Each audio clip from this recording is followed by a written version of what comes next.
गहलोत ने कहा है कि जो सरकार है 20 साल पहले भी एसआईआर लागू किया था, उस समय इतना नहीं हुआ, लेकिन इस बार बवाल ज़्यादा हो रहा है, तो कुछ न कुछ मामला गड़बड़ दिख रहा है। तो इसके बारे में क्या कहना सर? गहलोत साहब भूल जाते हैं और या फिर उनके मन में कुछ है और बोलते कुछ और है।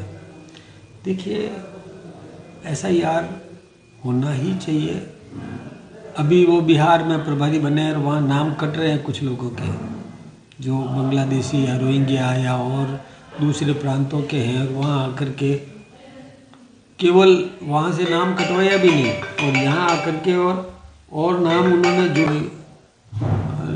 मतलब जहाँ तक गहलोत साहब की बात है तो उनको सोचना चाहिए, देश हित पहले होना चाहिए, पार्टी बाद में। अब वो पार्टी का देखते हैं पहले कि हमें वोट मिल सकता है कि नहीं मिल सकता, वो उसको देख करके राजनीति कर रहे हैं, ये ठीक नहीं है। राष्ट्रभक्ति की भावना, राष्ट्रीय चरित्र, ये सब में होना चाहिए। राजनीति तो आती रहती है, जाती रहती है, लेकिन देश पहले, इसका ध्यान रखना चाहिए। देखिए, इस देश में संघीय व्यवस्था है, पूरा देश, केंद्रीय नेतृत्व जो निर्णय करता है, जो कानून बनाता है, वो संघीय व्यवस्था में आने वाले सभी प्रांतों को मानना पड़ता है, ये एक नियम है। अब इस संघीय व्यवस्था से कोई बाहर कैसे हो सकता है? और ऐसी कोई बात कर रहा है, वो केवल जनता को भ्रमित करने का काम कर रहा है। कर नहीं सकते, हो नहीं सकता। बात रखने का सबको राइट है, लेकिन कानून बनने के बाद उसका पालन सबको करना ही होता है, उसमें कोई अलग कोई व्यवस्था नहीं है। अब वो तेजस्वी कुछ भी उस वर्ग को भड़काने का काम करता है जो वक्फ संपत्तियों पर काबिज है, उसका लाभ ले रहे हैं, व्यक्तिगत लाभ ले रहे हैं, उनको वो भड़काना चाहते हैं ताकि उनको लगेगा कि यदि वक्फ कानून लागू हो गया तो वो फिर उस वक्फ संपत्ति से व्यक्तिगत लाभ नहीं ले पाएंगे।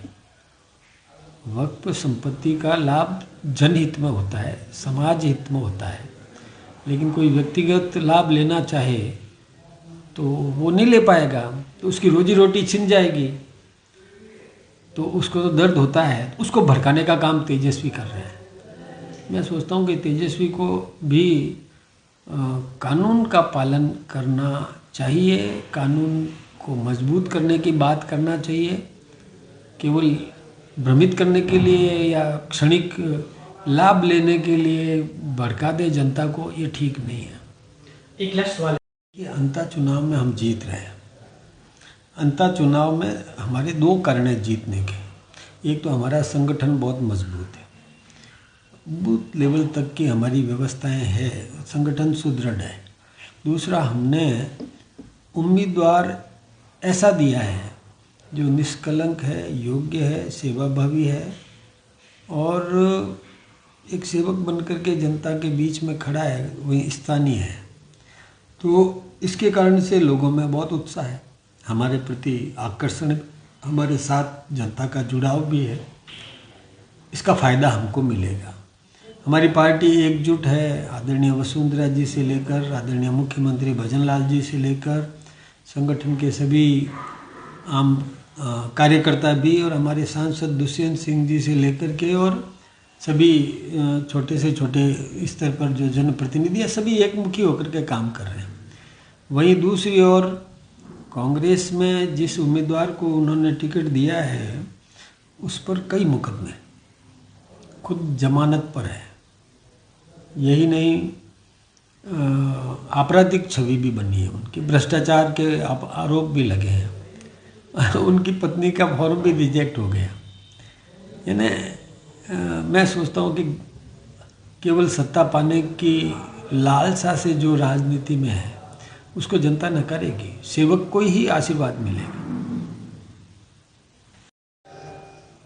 देखिए, एसआईआर एक अच्छा काम, अच्छा चुनाव आयोग ने अच्छा निर्णय लिया है, तो राजस्थान में भी एसआईआर होना चाहिए।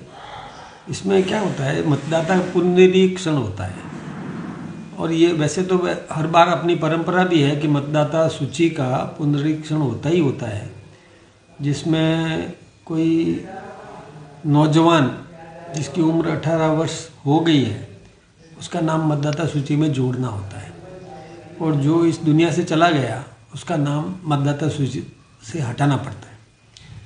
अब कई क्षेत्रों में ऐसे लोग जिनका नाम मतदाता सूची में जोड़ दिया गया, जिन्होंने इस देश को धर्मशाला समझ रखा है कि यहाँ आओ, खाओ पियो, मौज करो और यहाँ से छोड़ के वापस चले जाओ। उनका इस देश के प्रति कोई लगाव नहीं रहता है। कौन इस देश का सही शासक हो सकता है, उनको कोई लेना देना नहीं है। उनको तो एक धर्मशाला के रूप में उपयोग करना होता है कि यहाँ से फ़ायदा उठाओ।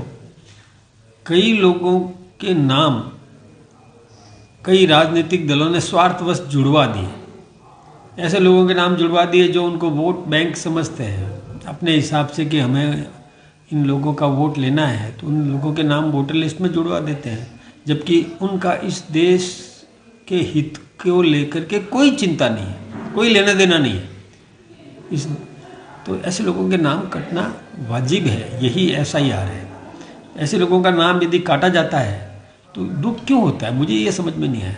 ऐसे ही राजनीतिक दल इसका विरोध कर रहे हैं जिन्होंने कुछ लोगों के नाम जुड़वा दिए हैं, फर्जी आधार भी बनवा दिए और जुड़वा दिए, और उनका वोट वो लेकर के और सत्ता हासिल करना चाहते हैं। इस देश पर शासन करने का अधिकार उसी को है जो इस देश के प्रति आत्मीयता का भाव रखता है, जो इस देश के हित की चिंता करता है, आम नागरिक के हित की चिंता करता है।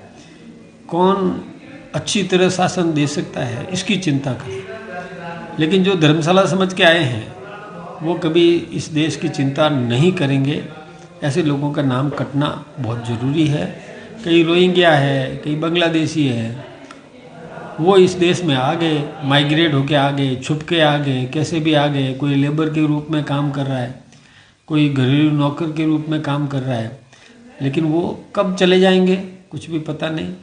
लेकिन वोट दे करके चले जाएंगे, पैसा लेकर के वोट कुछ भी कर देंगे। वो इस देश के हितैषी नहीं है। ऐसे लोगों का नाम कटना चाहिए।